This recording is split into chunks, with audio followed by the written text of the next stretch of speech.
Good morning, everyone. And it's not such a good day today, but it's Monday and it's Manchester News with Mark, MUFC fan, and the MUFC Realist TV News Corner.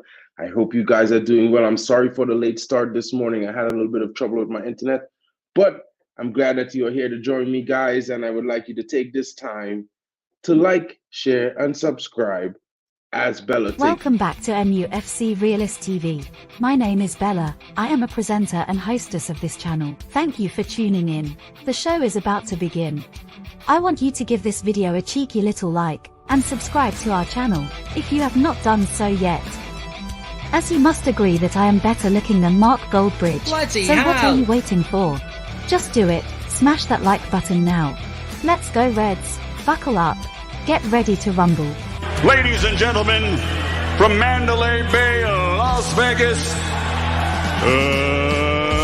let's get ready to rumble!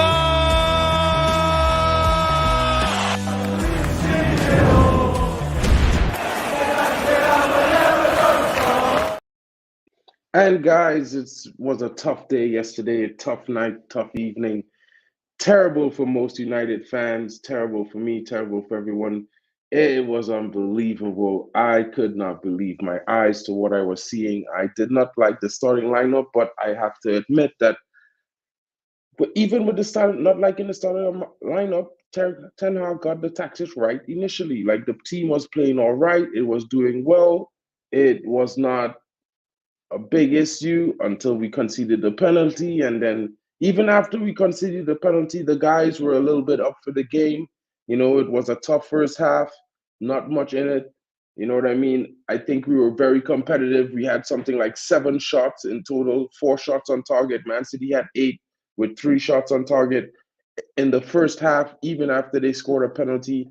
And then the second half came and the substitutions were like confusing to me. And while I was saying that, I'm not a fan of some of these players, I would like to see them benched. It's unbelievable. You know what I mean? I felt like we see some of the wrong substitutions and it was crazy. Like, guys, we had an average rating of 6. You know what I mean? The team rating was poor.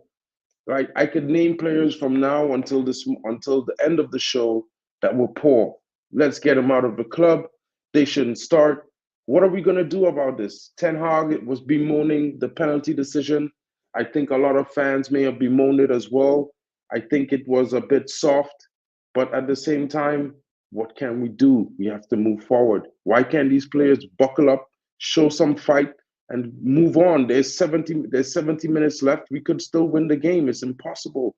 You know what I mean? Let's get into the chat. Say good morning to everyone. Thank you for joining me this morning. And Kenny Fan TV, such a toxic chat at the moment. Which manager would you take? Tell me, because no one is available. Yeah. But yes, Ten Hag's in-game management needs to be questioned. It's a fact, Kenny Fan TV. Carlos in here. No top-notch, brilliant manager will come to United due to the ownership, and the club is rotten to the core. I totally agree with you, Carlos. Good morning to you as well. Almac is coming in. Good morning, my bro. It doesn't matter who we get. He deserves to go. I think he brought it upon himself with his horrible transfers. I warned about his poor transfers when the season started. He has wasted 400 million. Almac, bro, I'm sorry, mate.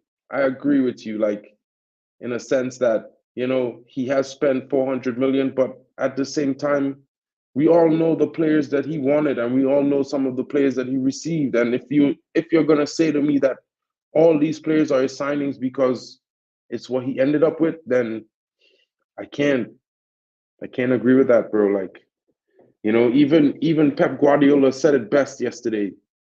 The reason why we are successful is because my plan is aligned with the director of football. It's aligned with the CEO. It's aligned with the board. Everyone is moving in the same direction. We know where we want to be. This is how structure works, right? So if you read that statement by Pep Guardiola, who everyone says is the best coach in the world, right? The genius of coaching, is he wrong? Get in the comments, guys. Let me know. Like, subscribe, and share. And tell me what you think about that comment by Pep Guardiola this morning, because he said it right after the football match. He said, in Manchester United's case, their biggest problem is our biggest success. You know, and at grade 100 is coming in here, he's useless. You know, I could agree with that at the same time, but at the end of the day, that would be subjective of my part, because then I'm taking away the blame from players who should be working harder, right? I don't know about you guys, but I'm more disappointed in the guys wearing the shirt who've been wearing this shirt and this badge for over 4 seasons that can't turn up yesterday for a derby, man. Like, what are we doing? Are we going to just suddenly love these players again because a new manager comes in and they get a manager bounce? Are you going to forgive these players for this atrocity? Some of these players have sacked 4 managers already. 4. Van Gaal, they sacked Mourinho, they sacked Ole Gunnar Solskjaer, they sacked off Ralph Ragnick. Are we going to sack off Erik ten Hag and say that's going to work? Name one club, right, that was successful and dominantly successful with a model like that. Some people might say Chelsea. But in my honest opinion, what has Chelsea dominated in the time? And if you look at it, Chelsea spend every time they get a new manager was the same as Ten Hag. It's equivalent. Every new manager Chelsea gets 200 million plus. Sure, Chelsea sells well, but if they weren't able to sell as well as they do, then they would be worse off than Manchester United, guys. Come on, like, where's Chelsea right now? Chelsea's behind us in the league. They finished 12th last season. You want to compare us to Arsenal? Arsenal had 4 years. They finished 8th, 9th, 7th, 8th, 5th. 5 years, they went through dross, guys. They finished 8th, 9th, twice, maybe 8th. Like, come on, guys. Like, what are we doing here? And I agree with Jason more than anything else. Like, Erik ten Hag needs to swallow his pride and drop big names. Start playing players at their strongest position, rotation. He's got to be ruthless. And this is what I will criticize him the most for, Jason. You're the man, bro, because this is the biggest statement ever.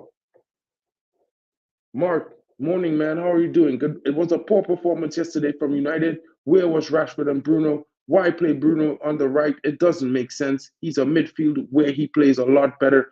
I agree with you, Mark. It's disappointing. You know, Rashford went missing again. He had a few chances to score. He didn't take them. He is out of form. He has to be dropped. Mark, he has to be sold, in my opinion. Like, we need to be ruthless as a club. We need to rethink our brand management right now, because the players you're talking about are brand players of this club. The club dictates them to the manager, in my opinion. You know, Erik ten Hag looks like he does not know what to do anymore, because, like, he's trying things and these players are not responding. Is it his fault? It is his fault for some reason. In my opinion, it's his fault because he's trying these players over and over. He needs to get rid of them. Man, it's such a tough morning, guys. You know how the media is going to be today, right?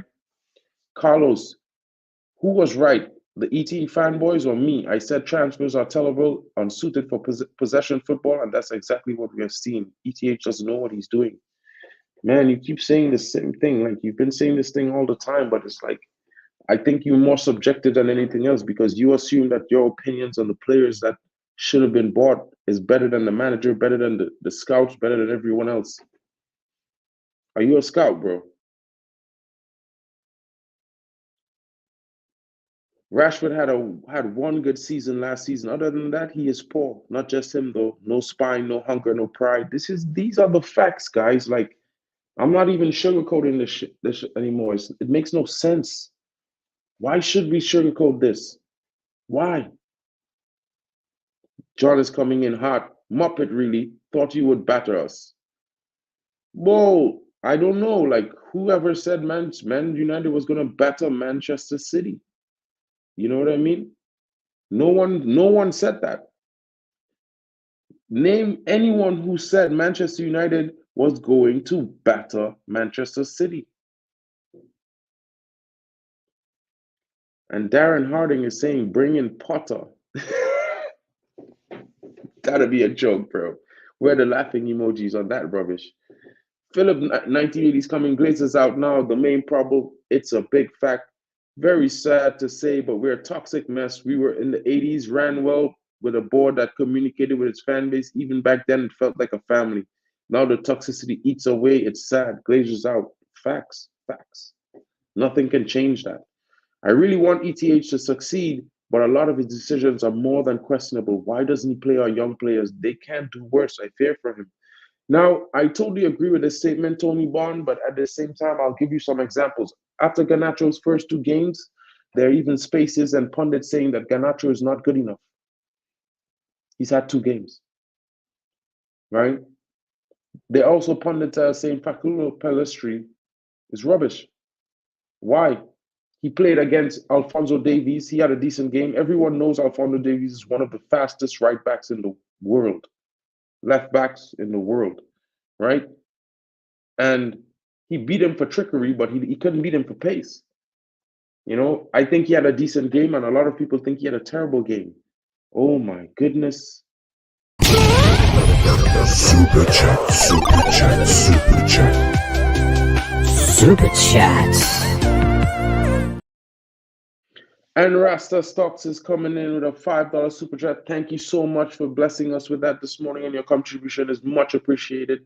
Eric Ten Hag is useless. He needs to go. The whole squad needs to be reshuffled. So let me ask you a question again, Rasta Stocks. Who do you think should replace him? But as well as answering that, why don't you tell me, like, how do you think we're going to be able to reshuffle the squad, right? Get rid of some more players and get in new players. Where's the funds going to come from? Because I totally agree with some of the statement you made. I'm not too sure Eric Ten Hag is totally useless. I'm starting to think, you know, he's very stubborn and may need to change his ways.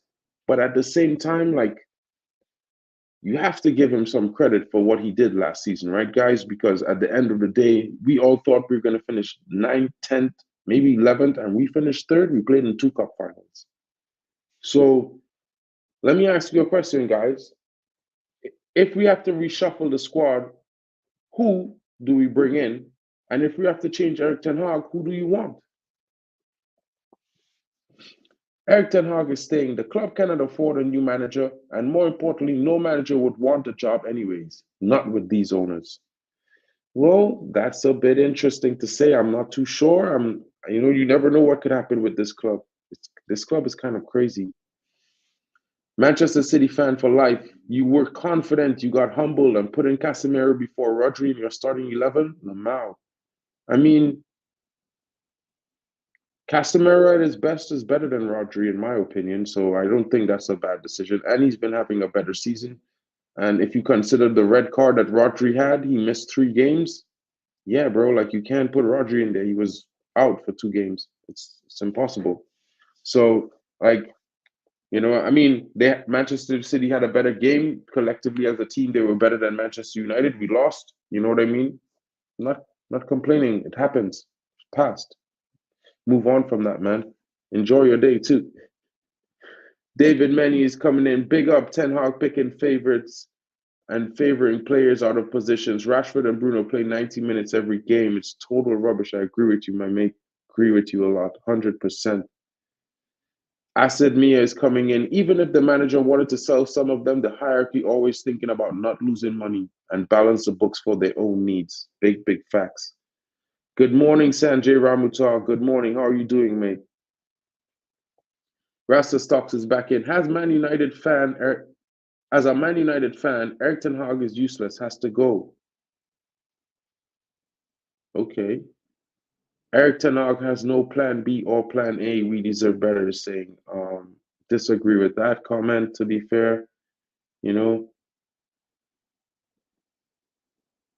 Evo Bostic is coming in. Rashford, 77 goals, 45 assists, 249 games. Minute goal, 224. Marshall, 62 goals, 31 assists, 204 games. Minute, 209. Is Gashford better? Nope. Well, I mean, I've been saying this all along. Rashford is not that good. We need to get rid of him. David Moyes.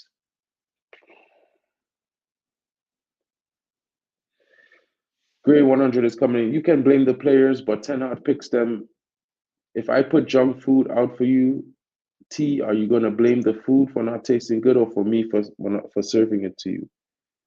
I mean, I wouldn't order that. So, like, yeah, I wouldn't eat that anyway. I won't blame you for that. To be fair, I would blame myself. You know what I mean? Terrence Stephen is coming in. Pep hit the nail on the head, but we have a bigger problem. How to get rid of the mercenaries playing for a bloated paycheck they can never get elsewhere. Well, there is one you can do. You know what I mean? Take the hit, bench them, play the youths, and let their contracts run out, let their value drop, and they will get the reputation they deserve. Mercenaries. It's simple. But is the fan base waiting to do something like that? Are we able to take that pressure as a fan base? You know, if the youth start winning, are we going to suddenly call for Rashford to play again, Bruno to play again? You know what I mean? Answer that question in the chat, guys. Give me your comments. Let's see. Philip 1980 is coming in. Ralph Ragnick said we need open heart surgery. Surely he wanted Diaz, Alvarez, Vlahovic. The Glazers said no. This man is so right. He outed the Glazers and they didn't like it. It was him warning Eric Ten Hag about this mess. And I totally agree with you, Philip 1980, because you know what? I am totally fed up with the situation. Like, I'm a Manchester United fan, but I don't understand what is going on. I don't understand what the club direction is, because I could think the manager wants to win. Maybe some of the players wants to win, but does the board want to win? Does the owners want to win? The director of football, does he want to win? You know what I mean? Does the CEO of our company want to win? Because at the end of the day, they're just keeping us going around in circles. Sorry to say that. Oh my goodness.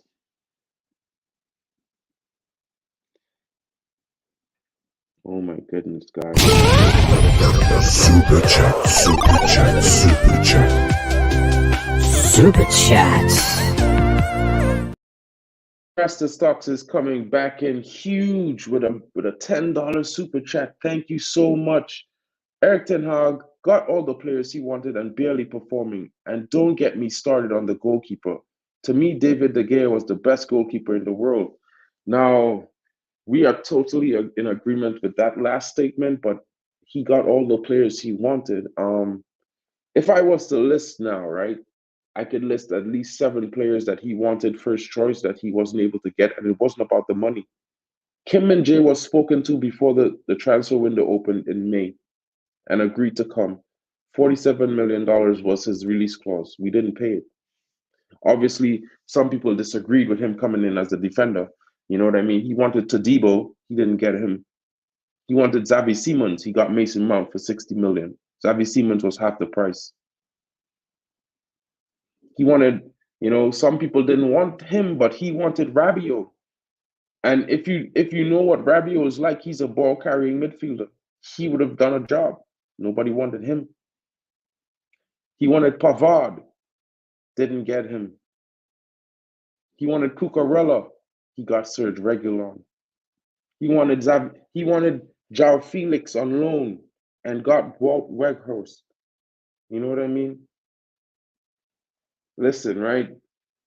I don't get it. At the same time, I disagree with it. I'm really not trying to make excuses for Eric Ten Hag, but at the same time, it's like when we say something, we have to understand that it's not only the coach decides the players, and what direction is the club taking us in or the scouting department. Since we had 4 different managers before Eric Ten Hag who played 4 different systems. Are they selecting players? Are they selecting the players for possession-based system that they're suggesting to him, other than the ones he chooses? Right? Does it make sense that Eric Ten Hag chooses most of the players that he gets? I don't think so. I think a good DOF would select players that the club would also need, not just the ones Eric Ten Hag wants. You know what I mean? There's lots of problems. And I could jump in with everyone here and say, let's just sack Eric Ten Hag and get a next manager. Let's get Ancelotti. Let's get the Zerbi. Let's get Graham Potter. But I hope everyone knows when we switch to those managers, it's going to be a total reset. They're going to want players, which we don't have the money to afford right now. At least I'm not sure where, right? So maybe, guys, like, let's get Eric Ten Hag out, guys. Like, there's good reason, he's selecting starters consistently. This is 10 games into his second season, and he's not performing well. And, he keeps playing players who are out of form, picking favorites. So let's talk in the chat, guys. Which coach you would like to see replace Eric Ten Hag? Which coach would come in and make better use of the players we have and have a better talent ID? Let's hear the questions in the chat. Let's hear your comments.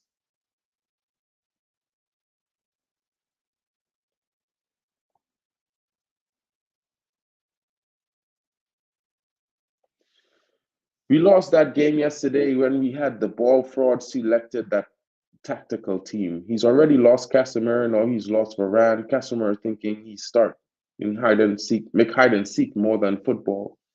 The more football he requires. Well, I can't disagree with you for that statement, mate. I really can't. James, you think I'm making excuses for him? Well, all right then. You know what I mean? I just called him out there. I showed you all the points that I disagree with what he's doing, and we could call him out. Who are we going to get better to replace him? Suggest a better manager, because for me, like, I don't know. Like, I think I like Carlo Ancelotti. He's at Real Madrid. Do you think he's going to come to Manchester United unless his contract is up? Do you think we could get Zinedine Zidane? Who can we get? Graham Potter. I don't know if I would like to see Graham Potter. I don't think Graham Potter is an upgrade. He failed at Chelsea. Hard. You know what I mean? Onana made a couple of saves, but agreed De Gea was better. Yeah, De Gea was a better shot stopper in anyone's opinion, but most of the fan base were saying themselves they wanted a ball-playing goalkeeper. He's going to fix everything. The direction of the club has been making money since 2005. Sport achievements come second, and I agree with this 100%. Tom Spadinas, like, I think this is amazing, a statement that you've made. Great point. And I really don't understand, like, why is football not the first priority, since, you want fans to spend money.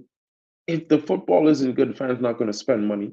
If we were winning titles, I think every single fan would spend money, regardless if it was the Glazers or not. But I don't know. Maybe I'm wrong. Ivo Bosic is coming in. Mark, he had 145 million of his first choices on the bench last night. I would agree with that. Maybe there's nothing I could say to that. I didn't understand the substitutions last night. I didn't understand why 100% why Scott McTominay stayed on the field. I felt like if he was taking off Amrabat, he should have made 2 substitutions. I would have liked to see Hannibal Mejbri come on last night. I would have preferred to see someone else besides Mason Mount, because I think we needed more combative midfielders to kind of keep the game controlled in the midfield. But he brought Mason Mount on. Our midfield one was worse. We conceded a second goal. The guys gave up, conceded a third goal.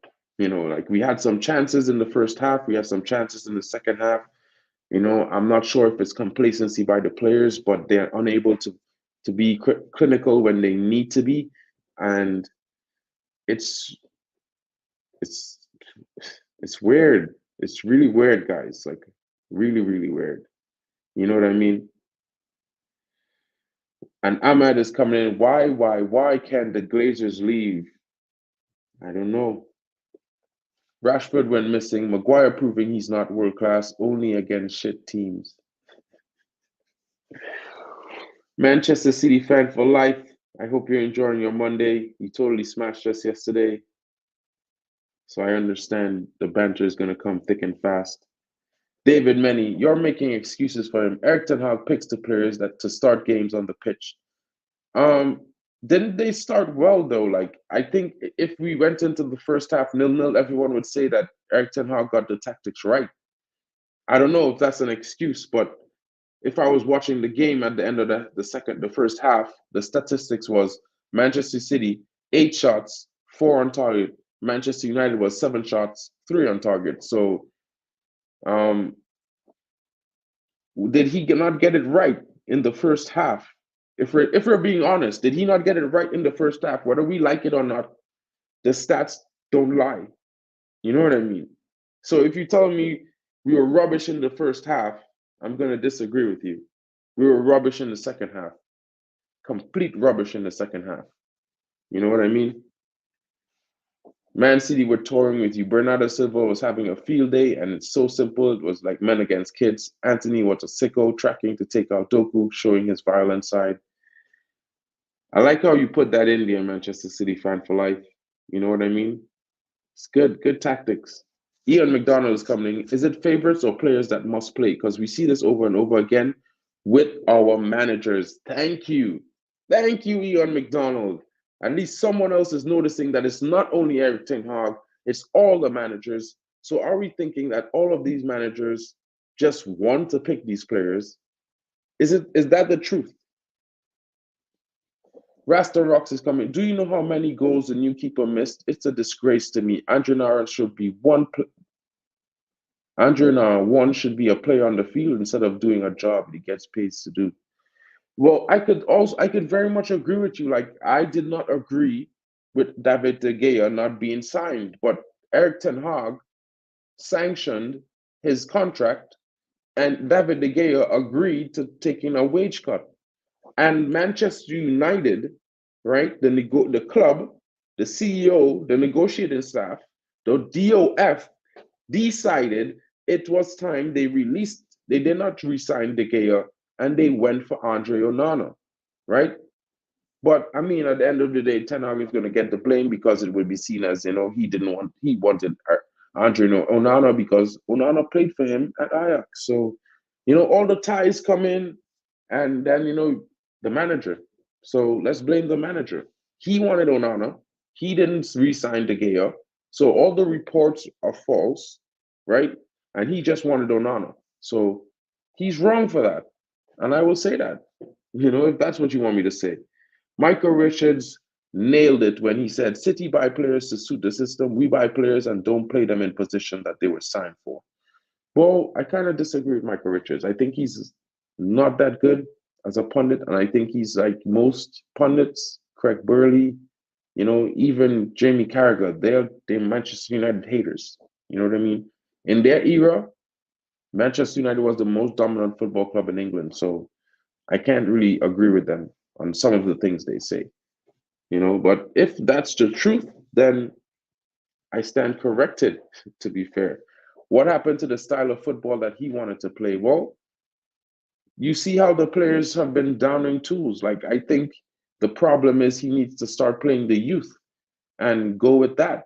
You know what I mean? I think some of the senior players in the squad are unwilling to work harder and play to the new system. I think some of them can play to the new system.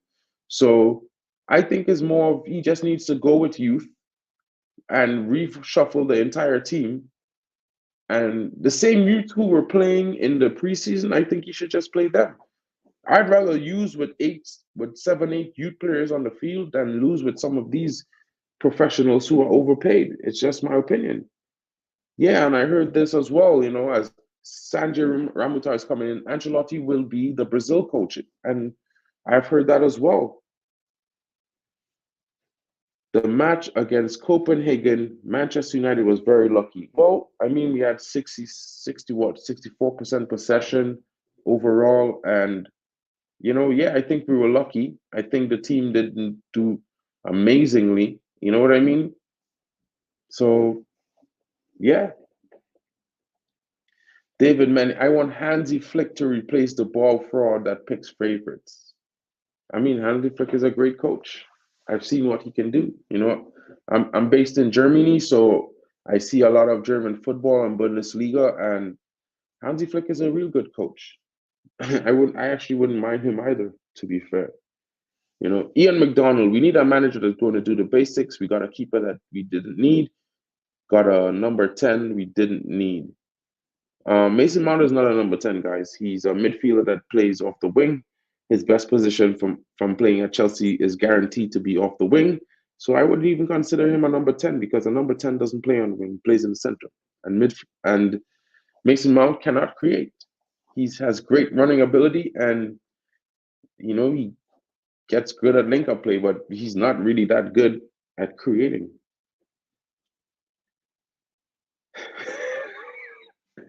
Beating City isn't for anyone. And I would like you guys to take this time to hit that thumbs up button for me, guys. You know what I mean? Help the channel spread around, get above the corporation guff and clickbait wankers.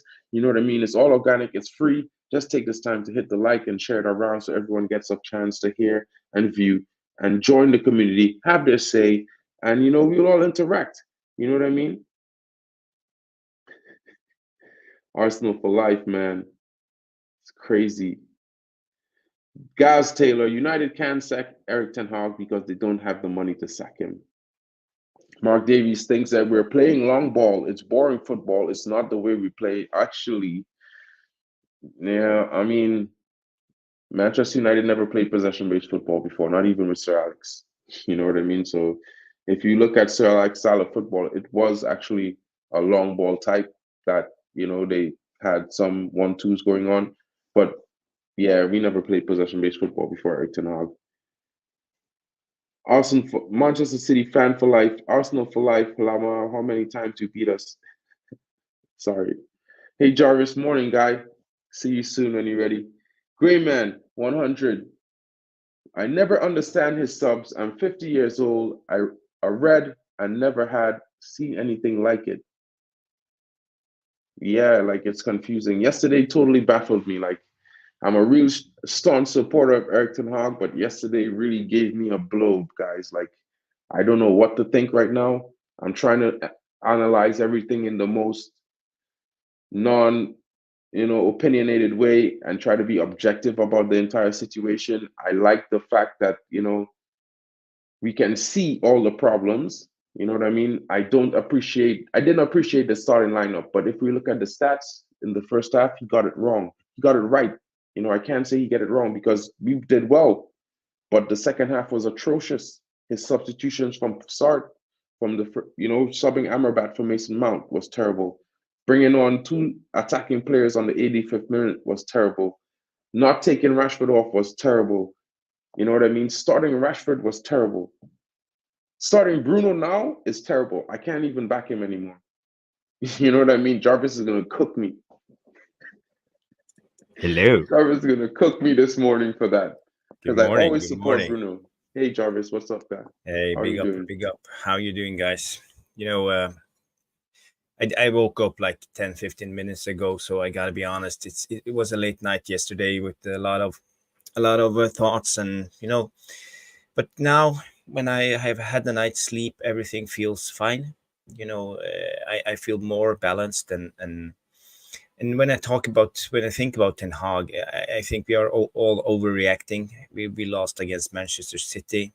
We have a lot of injuries. Ten Hag has had a rough time with the board, with the Glazers. There's been so many things going on. He has to take care of all of the transfers. We have had Mason Mount, Mason Greenwood. We have had Jadon Sancho, and there's been so many sagas going on continually. And the focus to work on the team hasn't been optimal. And I wrote a comment a little bit earlier here for you guys. I don't know if you could see it, but my comment is I'm just gonna get it into. I don't know if you addressed it, but at the end of this comment, I say that remember when change begins at the end of your comfort zone. And we are all at the end of the comfort zone because it's not going to be comfortable going out of this old habit by changing managers every 2 or 3 years and sacking them and starting all over again, rinse and repeat and all of that guff. We got to be tough. And at this stage, let's not get carried away. Let's just think rational and remember Ten Hag he got us to 2 cup finals last season, and we ended third in the season with a guff squad. Things are improving, but slightly. Sometimes you take 2 steps forward, but you take 1 step back again to get, so you can gain a little momentum to get 2 more steps forward. And I feel now he had taken 1 step back, but we shouldn't like cave in and just sack the manager, because we are at the end of our comfort zone now. Things is feeling uncomfortable. We are losing a couple of games. But I believe in Ten Hag. I believe in a lot of these players. They are good footballers, but we're not there yet. So why do we expect? Why do we expect you? Did we expect before the beginning of this season, after all that was going on, that we were going to fight for the title and easily go through the Champions League groups, win every cup game? So like this year, we had 2 cup finals last season. So this season we should have 3 cup finals and be second in the league. Was that the expectations or the progress target for the club?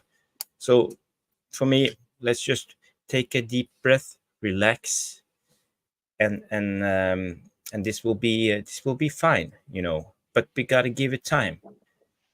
Yeah, Ten I Hag agree with needs that in a time. sense. Because sometimes when it comes to players like Rashford and Bruno, I have been saying all the time, bench Bruno, bench Rashford, be ruthless.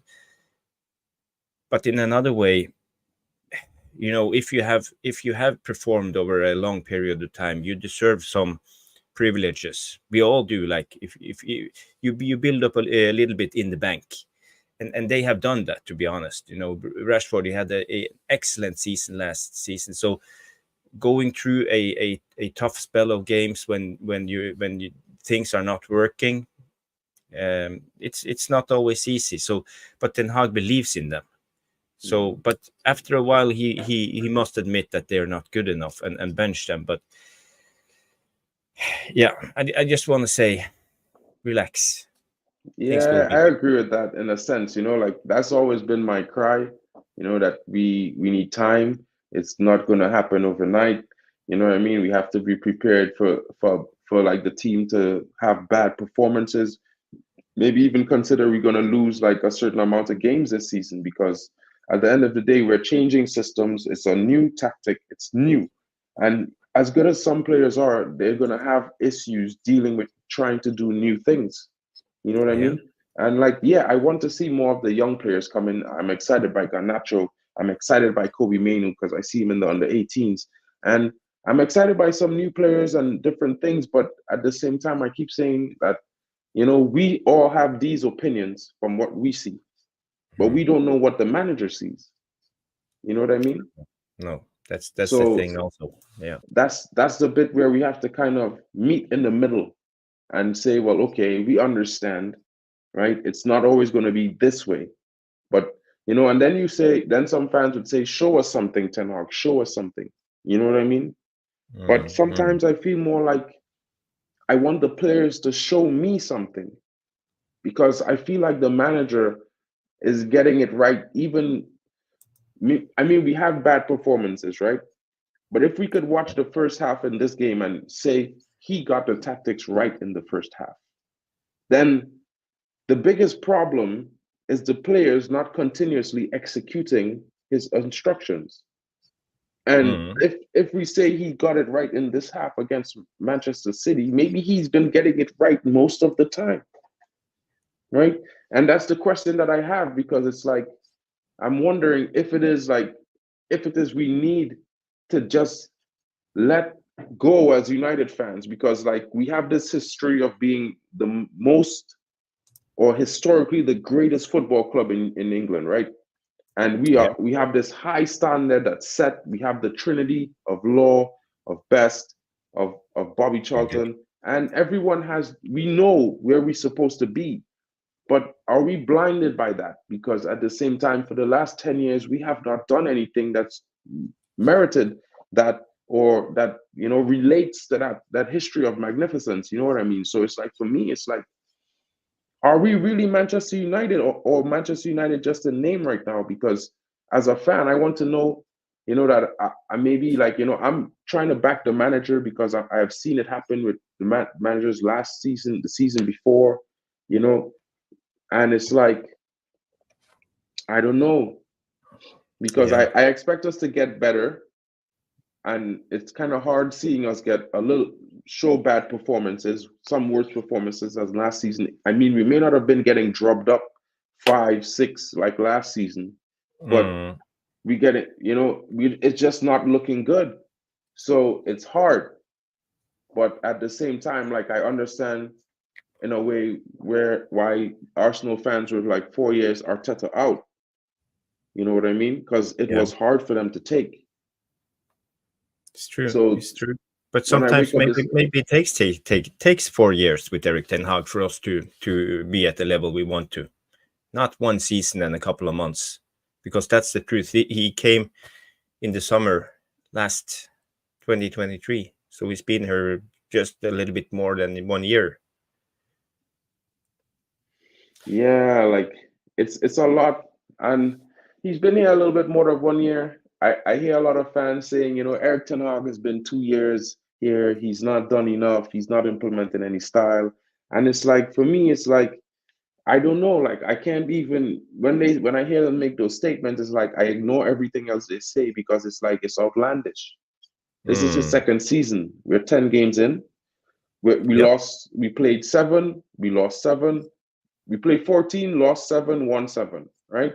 So Mm. in my opinion, he's 50-50 right now. If we're being honest, he's 50-50. Yep. It's not ideal, you know. And if you're telling me he can't get better, I'm going to disagree. But at the same time, I can't 100% see when it's going to happen.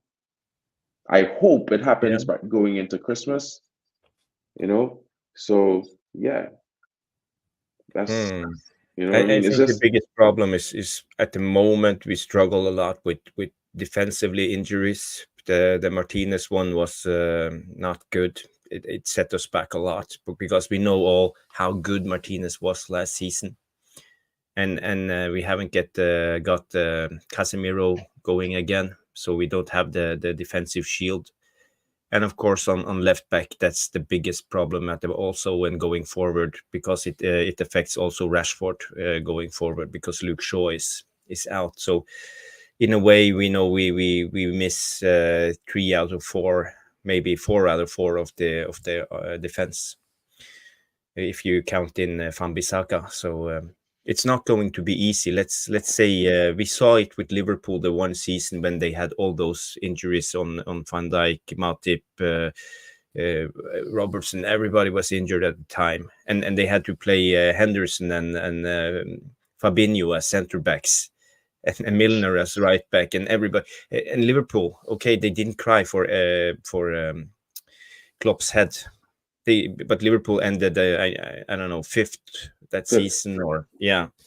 So there's no doubt that injuries affects the results. It's just the way it is. But I'm not making up excuses, but like it's part of the things that we gotta consider when we talk about Ten Hag. We can't just say his tactics are bullshit. Get Ten Hag out, because then we only take a little part of the equation to see. But we want to see all the equation to solve the problem. We want to solve this, and we gotta be real, honest. And like what Gaz Taylor is saying here, some of the fan base want everything straight away. What if we didn't give Alex Ferguson time? We would still be waiting to win a Premier League to this day. Very good And I agree comment. with that comment, because a lot of people don't know that Alex Ferguson spent 4 seasons outside of the top 4 before he even, got into the top 4. And the first season was kind of bad. I think the third season was the worst season out of the 4 years.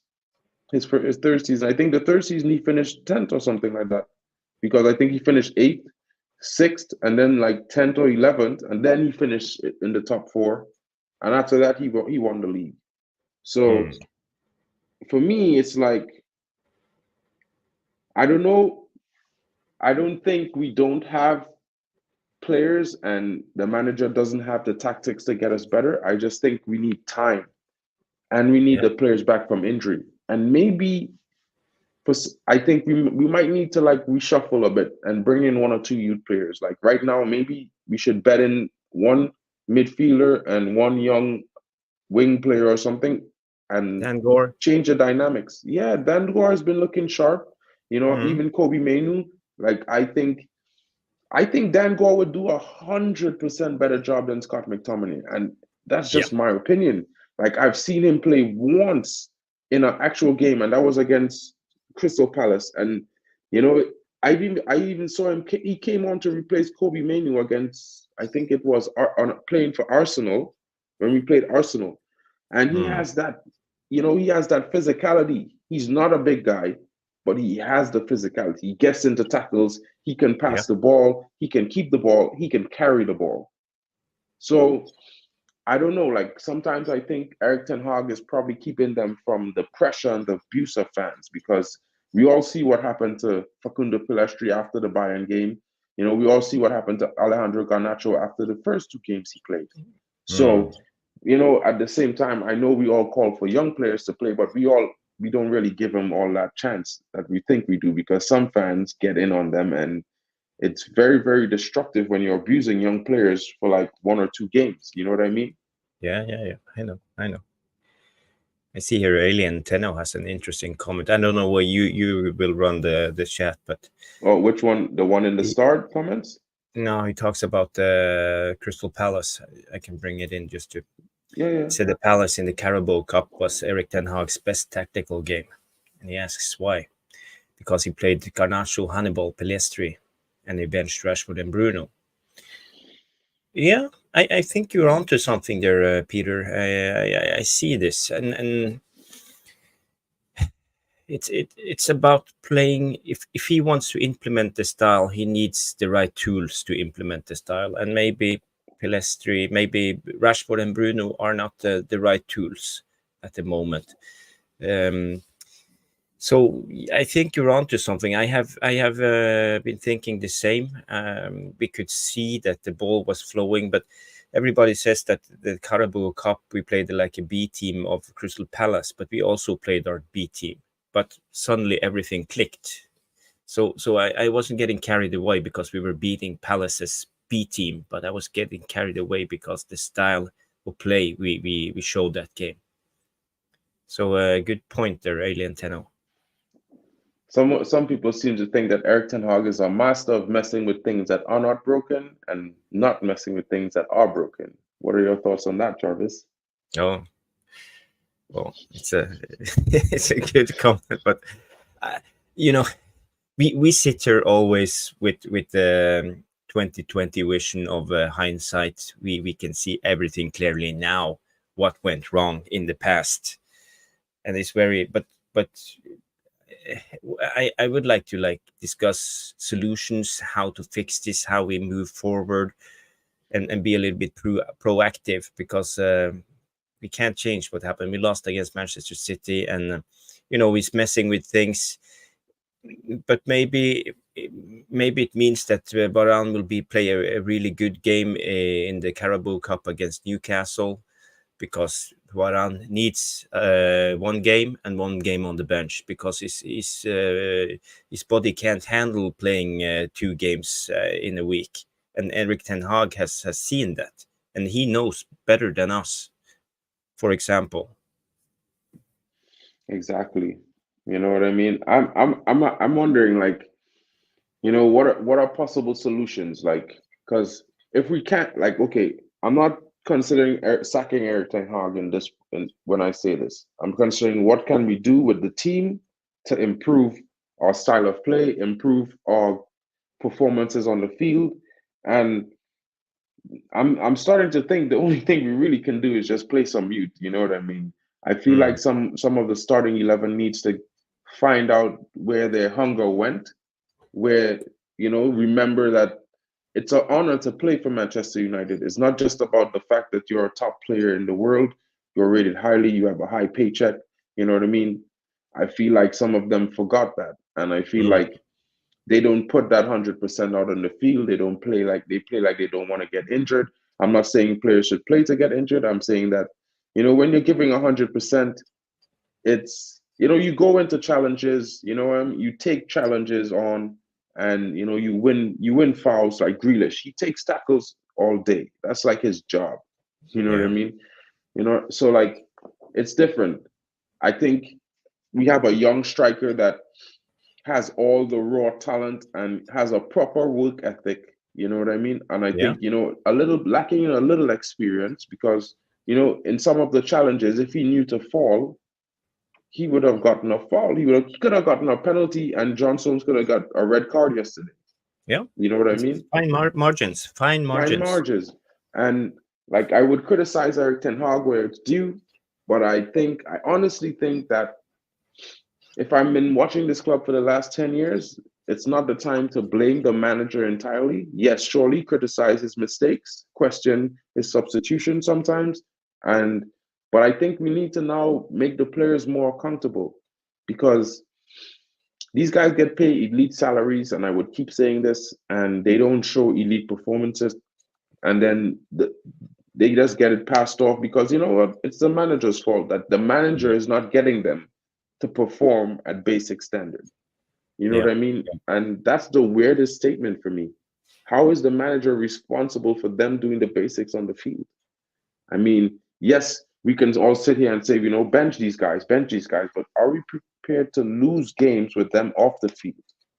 Hmm. So we see young players learn on the job because basically that's what it's going to be.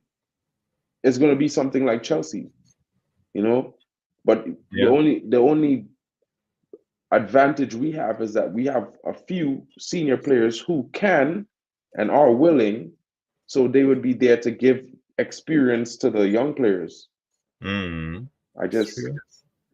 yeah, It's true. I see Yala. He talks about we had the hard workers last night, as you mentioned in Hoylund. But what happened? The only person who gave a damn was taken off the game, and yeah, he subbed Hoylund. He's been subbing Hoylund every game now in the I would say 75, 80th minute. I think he has two thoughts in mind while doing this because Hoylund, you don't want to burn him out because he depends on Hoylund so much. You don't want to risk anything because at the last 15 to 10 to 15 minutes of the game, you're coming into the red zone. You risk injuries and it takes longer to recover because you're pushing yourself too hard. So he knows that Hoylund is the only striker we have. So if Hoylund gets injured, we are in big troubles because then we don't have a striker. We have yeah, Martial, but big he can't trouble. play more. And the other thought maybe that Ten Hag has in mind is he wants to get Martial going, but he needs to take it slow because we know injury history of Martial. Maybe he will have to play him 10 minutes, 15 minutes here and there in up until January before he can start starting him and giving him more game time. Um, like you just gonna put some cushions around pillows around Martial and hope he don't get injured. Yeah, so I agree. It feels really frustrating. I didn't think it was the right substitution to make, taking off Hoylund at that moment. But let's see it in hindsight. Okay, we were down 3-0 against Manchester City. There was 10 minutes, 15 minutes left of the game. Did it matter in a way? We were not going to win that game anyway. So maybe he's protecting Hoylund in a way. I'm just trying to be the devil's advocate. I don't know this, but I'm just trying to see it from a different perspective. Ian McDonald is thinking that, we all want Ten Hag to succeed, but yesterday was so ridiculous. He came out and said, we did well. There's a time to dress down the players, and that was the time. I'm not too sure. Like, like we've seen it before. Like we've seen Jose Mourinho come out and dress players down after bad games, and we see what that left Jose Mourinho. You know what I mean? We went into a spiral. So I think Eric Ten Hag is actually trying to take it all on himself, protect the players as a manager, right? Because we all know that their mentality is not 100% right now. And I think he's trying to take all the focus on himself while giving the players the comfort, hey, I'm backing you guys. You know what I mean? Show me something. Find it because I have your back. You know what I mean? But it's like That's the only way I could look at it, because he comes out and he talks so highly of Rashford. Every manager's press conference, he's mentioning Rashford will do well. He will get good. I have faith in him. You know, Rashford is not delivering, and he's going to lose his patience. I think he's going to lose his patience eventually. You know what I mean? Like last season, I had this impression that, you know, when he started Maguire for the first 6 games, right? He was giving Maguire a chance to drop himself for the entire season. It's the same thing where he gave Scott McTominay games, and we had Casemiro on the bench for, like, I think it was 2 games, and then he dropped a stinker, and then he was out. Casemiro was in. You know what I mean? I feel like Eric Ten Hag is the type of guy, he likes to highlight these players' problems, not only to the fans, but so that the board could see it live. So he's justified when he tries to get rid of them. But I mean, and I'm just saying this with a little bit of a glib tongue, in the sense that I'm like, it's not a fact, but it's just from what I'm seeing. Like, it's like he's playing them so that, you know, I'm justified when I say, hey, yo, this guy is rubbish. I'm getting him out of the team. Yeah. You know, the only spot is like the toxicity around the club is massive too. Like, everyone could say a lot of things, but no other club has this toxicity, has had to deal with this toxicity for so long. And it's like the season began, before the season began, it was Greenwood. When the season began, it was some Jadon Sancho. You know what I mean? Then it was some other player. The whole saga with Amrabat. You know what I mean? And then there was the next cycle with the injured players that we bought. When Haaland had a little back injury, same with Amrabat. Why aren't they playing? So it's from toxicity to toxicity to toxicity. And it's like more toxic. And Eric Ten Hag has to manage a squad of players who already have weak mentalities in this toxic environment. Yep. And the fact that we've won half of the games we've played, when I think about it, is a miracle, in my opinion. You know, I actually thought for a second that we lost 10 games and won 4, with the way the fan base is getting him out. You know what I mean? And it feels like it from my perspective as well. Like, you know, it feels like we've lost so many games. And injuries are killing the team. And it's something we say injuries shouldn't be an excuse. But the starting back 4 that finished last season is injured. All of them. You know what I mean? So it is true. What are we doing?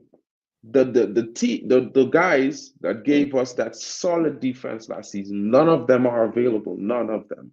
One of them comes in and out, but him alone is not enough. You know what I mean? I feel like there's so many factors. I feel sorry for Ten Hag. I feel sorry for the fans that have to look at this. You know what I mean? And I'm ashamed of the owners that we have. I'm ashamed of the board members we have. Ashamed of them, because they cannot be Manchester United fans, right? They cannot sit there every weekend and watch this and still not do something about it. You know what I mean? I mean, we sit around and say, Alex Ferguson, Alex Ferguson, Alex Ferguson. Sir Alex Ferguson is on our board. He's not a big member of the board, but he's on the board.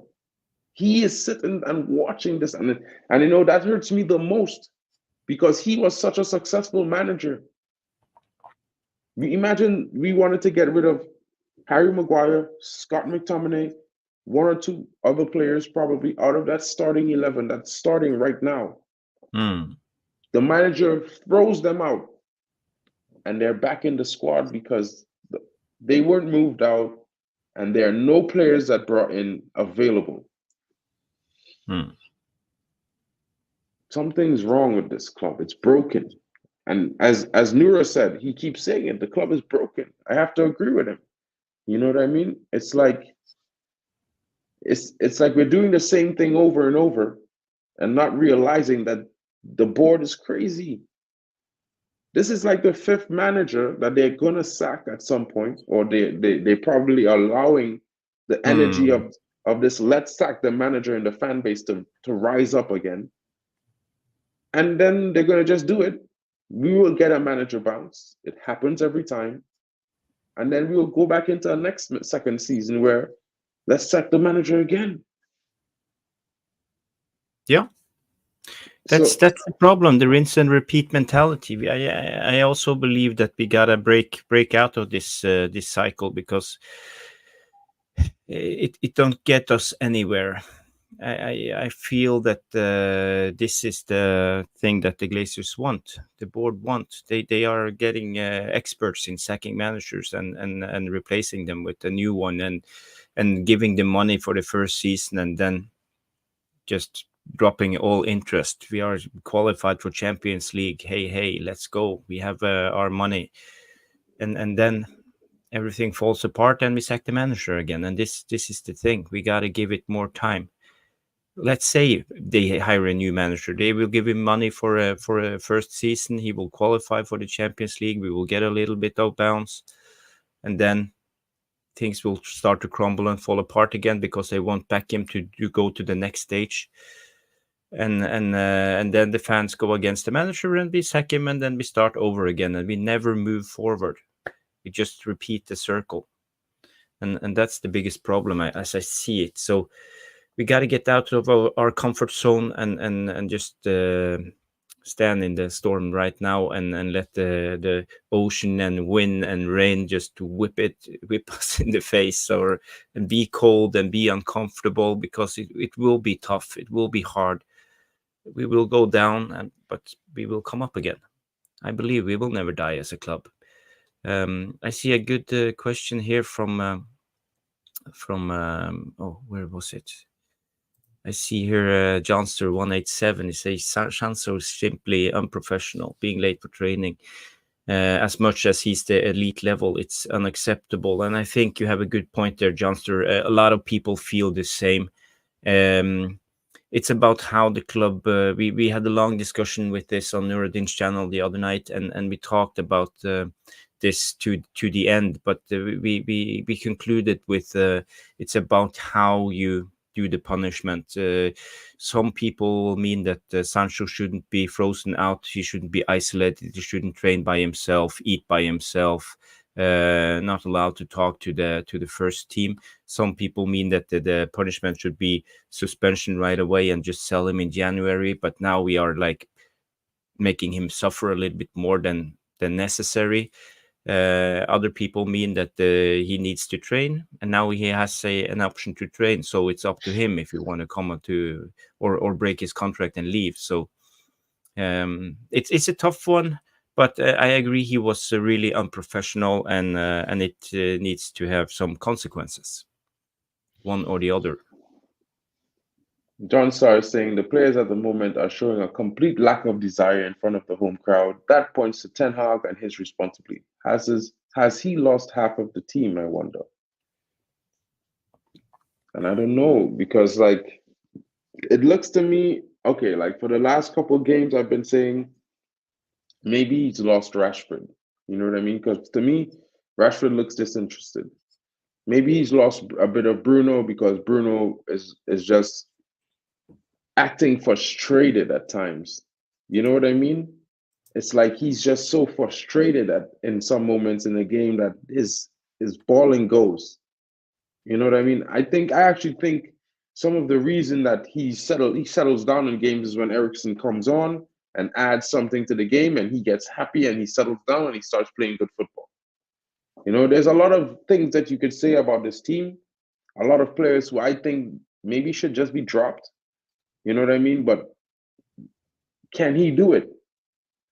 I'm not saying does he want to do it, or has he made the decision to? I'm asking if he can do it, and will the club allow him to drop players like Bruno, Rashford, even maybe, you know, like Onana. But I think Onana had a great game. But people might say, oh, he only had 3 good games, and before that, he didn't have any good games. But our man of the match for the last 3 games has been Onana. So then the problem is not Eric Ten Hag's talent ID, because Onana is playing very well. You know what I mean? Some of his players come in, they play very well. Of course, you have to understand that players will always have a bad game, right? Players will always have a bad game, and they're not always going to be perfect. I mean, it's not FIFA. Like, you're just going to start and they all on 100% energy, and you could just run and pass the ball. However, these guys carry injuries sometimes and play with injuries, so sometimes they be off. It's just a lot, and I think it's really too soon to say Ten Hag out. However, I would hear the points of all the fans, the VR rumors, and everyone else around me, and I will take it in and try my best to say, well, okay, I could agree with this. I might disagree with some bits, but at the same time, it's like there has to be some fault on the players. We all agreed with Ralph Ragnick a year ago, right? So then if we agreed with Ralph Ragnick a year and a half ago, then I think maybe we should see some of these players leave before we see this manager leave. I mean, we could at least get a return on some of the players and bring in other players and start the youth. Maybe build a team with the youth around some of the experienced players who are actually performing and being professional, and then get players to replace them that could come in as substitutes that, are more experienced, or maybe, like he has to make a decision, and whatever it is, it has to be critical, it has to be soon, because he needs to get the fans back behind him and this team. That's the most important thing for me. I see here, Evo Bosic. I see you have a lot of good comments, but I know where you're coming from at the moment. I feel that I can see that you're not happy with Ten Hag, and you pick out a lot of elements, and yeah, you are right in a lot of these elements. You see here that we scored 58 goals last season. 17 moments were of brilliance of Gashford, not for good coaching. And 41 goals would never get us third if you take out those moments. So it wasn't great coaching, okay. And you have another one here, and say don't be fooled by the Mickey Mouse Cup. Every game was a home game versus nobody, versus the final against Newcastle, Master Illusionist.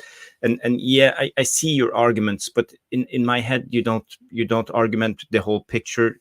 In a way, I think that's called strawman arguments. You pick one straw and you base your argument on one straw.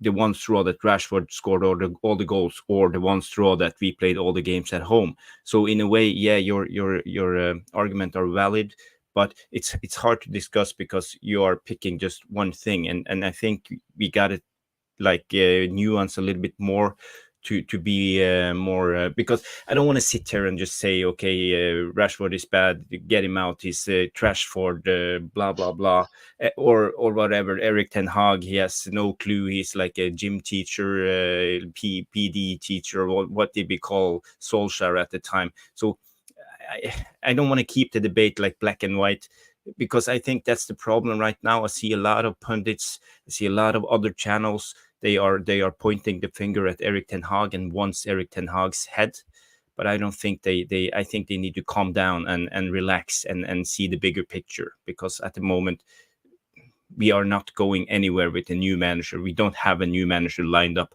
We know. I call Richard Arnold and John Murdoch, I call them Dumb and Dumber. You remember Lloyd and Harry from the movie Dumb and Dumber. Yeah. I will from now refer them as Dumb and Dumber, because they have no clue how to run the club. They have no new manager lined up. They don't know who to hire if Ten Hag gets sacked. They will, if Ten Hag gets sacked and the pressure gets too high, they will hire Darren Fletcher. He will be our next manager. I can assure you that Darren Fletcher will come in and run Man United, or they will bring in another Man United legend. So we will see David Beckham as new manager for Man United, because we don't have a plan. We don't have anything lined up. So at least give Ten Hag at the end of the season. It will go as it goes either way. and we can evaluate at the end of the season. At least then they will have some time, because Dumb and Dumber, they are incompetent. They don't have anyone lined up, and that's the biggest Exactly. problem. We don't have a plan B. So Facts. just ripping up plan A won't solve it, because we don't have a plan B. Then we are without any direction. It's better to Exactly. like stick with Ten Hag at the moment. And as Chunino is saying here, the atmosphere around the club has been heavy for the last few weeks, with Qatari pulling out, Kathy Ferguson's death, Sir Bobby Charlton's passing, Anthony losing 1 month, is no longer in form, etc., etc. No Facundo. It's confusing. Some of the stuff happening is very confusing. And I agree with Viking Red. He's saying, he's been hibernating from the same old crap. What Fergie did under the Glazers was a miracle. Ain't no lie Yeah. there that I see. You know what I mean?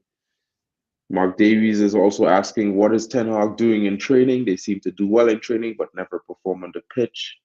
And I That's a have good to agree with question. what Mick said, because Ajax is in 17th place right now. And someone was reporting on a stream yesterday that Mick was on and said that, the Ajax, he was a board member, and he said Erik Ten Hag is a fraud, right? He's not good. But Hmm. look at Ajax. They're 17th place. They haven't won a game since August. They've been through 4 managers since Erik Ten Hag's left. You know what I mean? So is Erik Ten Hag really a terrible coach? Hmm. Because I remember everyone says Ajax has that system they train in from since they're little kids at 11 years old and all the way up. So why aren't they winning without Erik Ten Hag? Yeah, and when it comes to Ajax, you got to remember they lost Mark Overmars, and they lost Van der Sar, Van der Sar. Yeah, because he's out with I don't know, medical he condition. medical condition. Yeah, so now they have because they had the triangle of Ten Hag, Overmars, and Van der Sar, but now they have lost all control in the boardroom and in sporting department and in manager department. So Ajax are struggling at the moment. Yeah, really. And it takes time to get in the right people, and we can see, as I referred to, the Dumb and Dumber, Murtog and Arno. It's the same. They don't have any control of the club at the moment, and Ten Hag is really struggling on his own because he doesn't get the help needed from higher up. And John Star 187 is saying, how much is enough time for a manager in his job at MUFC? Also, how much is enough money to spend per season as well? What do you think? Yeah, as we got to understand, there's nothing called net spent when it comes to business. Ten Hag has to. It's called amortization. So if you give a player a contract of for example 5 years and it costs 40 million, it's 8 million for each season for 5 years plus wages into the budget. So if we sell him after, let's say 3 years, we will have 16 million left plus wages on the contract, so we can write that off as so it's very hard to understand, and we have contracts going back in the years for earlier signings, so every season costs a little bit more, and now this season Ten Hag had 120 million available for signings. We signed players for 180 million, I believe, and so we went a little bit over. We have maxed out the credit card. We don't have any money in the bank. We don't have no liquidity. So we can only spend money when money comes in, because we don't even have the credit card at the moment.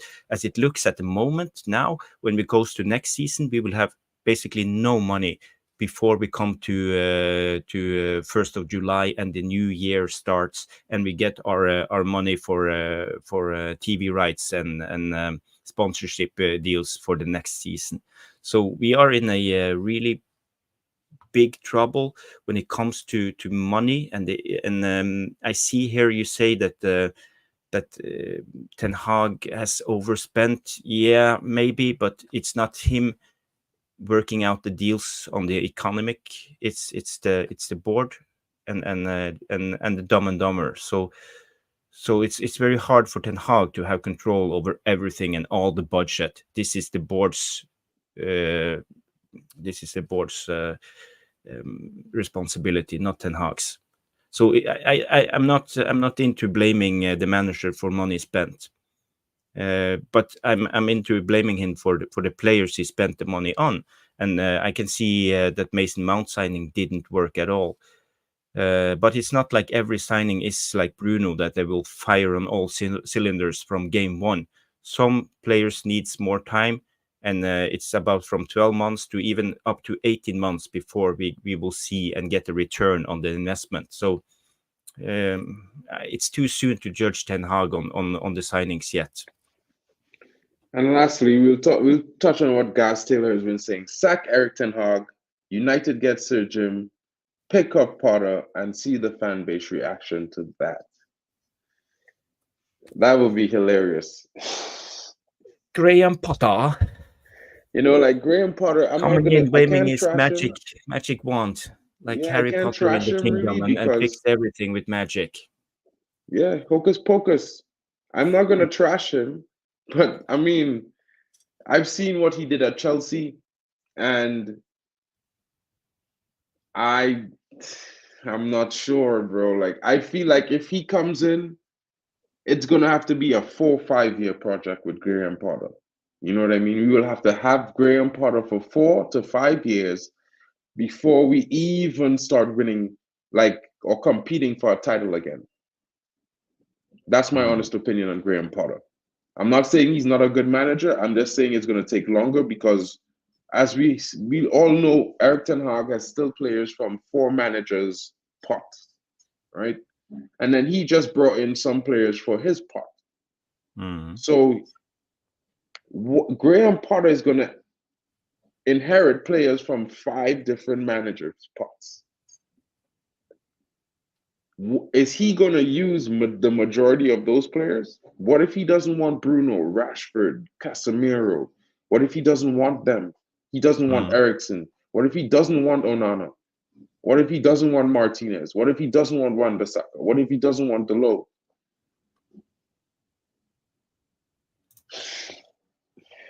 It's getting scary, guys. Scary times. I see Matt United rather get Big Sam Allardyce than Potter. Get the yeah, that's actually, maybe that will solve a little bit more in the short run, but in the long run, Big Sam. Yeah, Big Sam is not a bad coach. Yeah, but in the long run, it will be a disaster. He's a relegation manager who comes in and saves the team from relegation. That's what Big Sam does. Yeah, he's like Sean Dice. But I agree with Madhouse that get the Brighton board instead. Yeah, because we need a new board. This is my problem. Like, we need some people to come and bring new ideas in the football, in that project, that plan the football. You know what I mean? Because the current board, they've been there too long. We could sack all the managers we want. We could make all the money we want, right? The board is no longer focused on football, and that's the biggest problem of Manchester United. Jarvis, any closing statements? Yeah, I just want to take in this. What's the issue with Donny? Why does he not fancy him and Pelestri? Potter should go to Ajax, as he can work out in that structure. That's actually good. I think Potter will be a good Ajax manager. When it comes to Donny and Pelestri, yeah, I would like to see Pelestri have more games. The same with Donny. He had a good preseason. He scored a couple of goals when he has had the chance. He have played okay. But he plays in Bruno's position, and we have a lot of people in the 10. We could play Eriksen in the 10. We could play Mason Mount in the 10. And now he plays McTominay in the 10 and Bruno in the 10. So there's no room for Donny. But I agree. Maybe we should give Donny van der Beek a run of games. Yeah, I think so too, because I think he's very good in the spaces. He has a lot of good movement. He could read the game, and he has that ability to make the 1-2 passes really well, intricate passing. So Yeah, I would like to see more of Facundo Pellistri as well because I actually think he did well against Bayern. I think every time we've seen him, he's been a threat. He's not been the best, but I think with game time, he would get better. You know, Hmm. he shows a consistent performance for Uruguay every time, and even at the World Cup, he has impressed me. So, yeah, I think now is the time. I would really like to see Eric Ten Hag start more youth players. You know, get away from the old brand players. I know Rashford has had a great season. I know any moment he could score, but let's give him some chances off the bench with limited time and see if he can focus himself getting back into position. Very positive as usual. Yeah, Don is Gray's always wet-blanket. on We this, need you know what I steel. mean?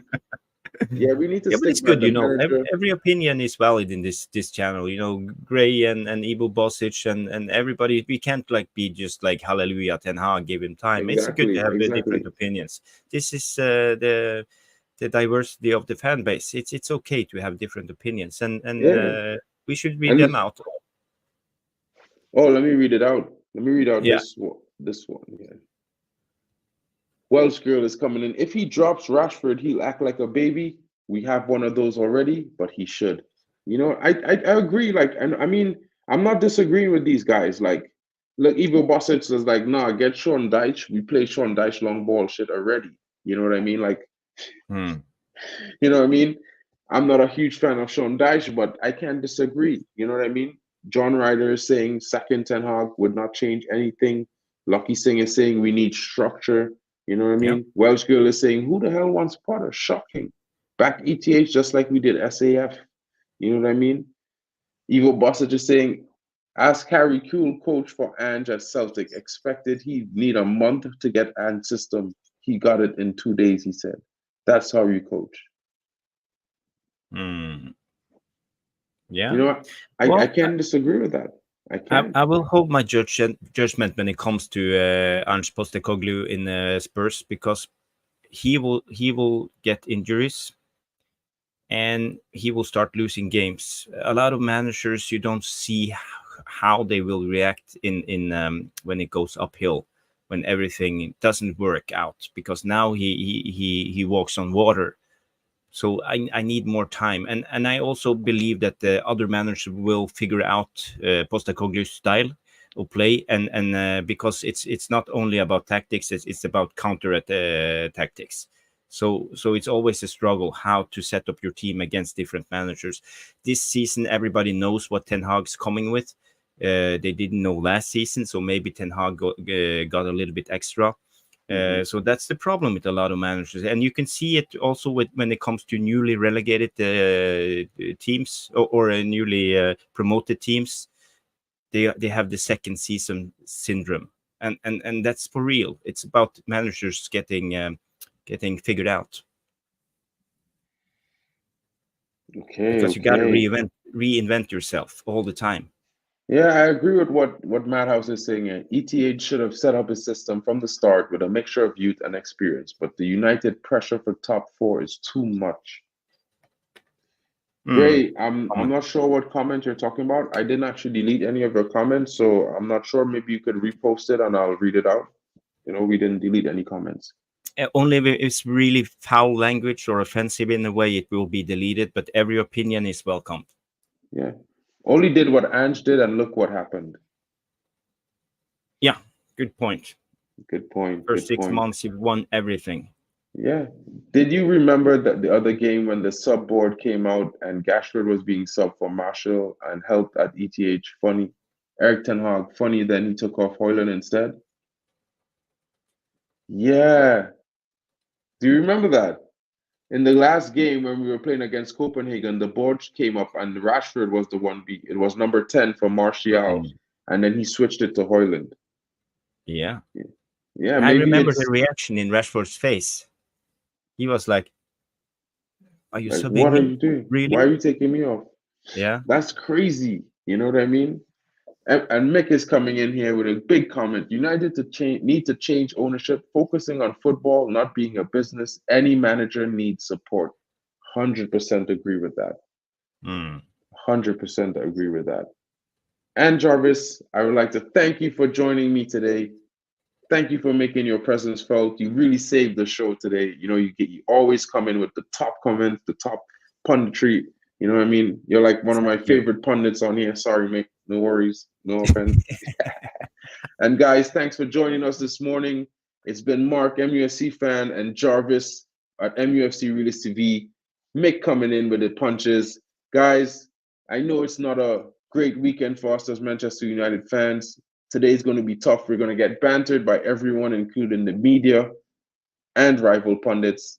And yeah, just like Rashford's facial expression, we're probably going to have that on our face all week, until Wednesday when we play against Newcastle in the Carabao Cup at home. I think it's going to be a tough game. Hopefully we win that game so we could continue with our defense of that Mickey Mouse Cup, as some would say. But, guys, come back in the comments when the show is over. Say your bit, have your say, ask questions, and don't forget to tune in to Jarvis's Corner tonight at 9 p.m. 9 p.m. Yeah, we will have special guests. We will break this Manchester City loss down and then talk a little bit about Newcastle and what's going on around the club. So Stu Wally will be there, and we will probably have some other guests we are trying to get in from other channels. So this will be an exciting show. Yeah, it would be. Let me just get this comment out for Gray because he said I didn't read it. It wasn't any of that. People keep saying give him time like Fergie, but Fergie wasn't making odd first 11 substitutions. He just had average players. Ten Hag, no comparison. I can't really disagree with you there, but at the same time, I would say that Ferguson had 4 seasons to do whatever he was doing and get his ideas out. I'm not saying Erik ten Hag deserves 4 years, but at least 2, maybe 2.5 seasons. You know what I mean? He has credit in the bank. He's done really well last season, in my opinion. It wasn't amazing, but it was great. No one pegged us to finish top 4, and he finished 3rd. No one pegged us to win anything, and he won 1 cup playing in 2 finals. So again, guys, it's tough. I know how it is, but have some faith. We are Manchester United. Win, lose, or draw, we should back our team and back the manager. You know what I mean? Because sometimes it's easy to just give up and say, let's start afresh. Okay, I say Ivo Bosic talk about 9 p.m. It's 9 p.m. UK time for Jarvis Corner tonight. Yeah.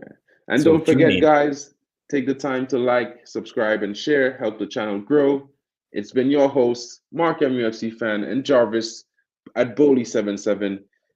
Be sure to join him tonight at the Jarvis Corner. You will see Stu Wally. You might even see me, maybe even Standish. Have a good day, everyone. I hope you enjoyed this video. Please give it a thumbs up by smashing that like button. Subscribe if you have not done so yet. If you want to take it to the next level, you can always show your appreciation to sponsor our channel by clicking below the video title where you will see the heart icon with the text saying, thanks. Or you could buy me a cheeky little coffee by scanning this barcode or visit this link to buy me a virtual coffee. Thank you for watching. I hope you enjoyed this content. Remember, glory, glory, Man United, Glazers out. It is green and gold until we are announced and sold. That was all from me. I wish you a good day and a great match experience, and I shall see you in the next video. Goodbye. Thank you so much for stopping by and watching MUFC Realist TV. Don't forget to like and subscribe and follow us on the socials.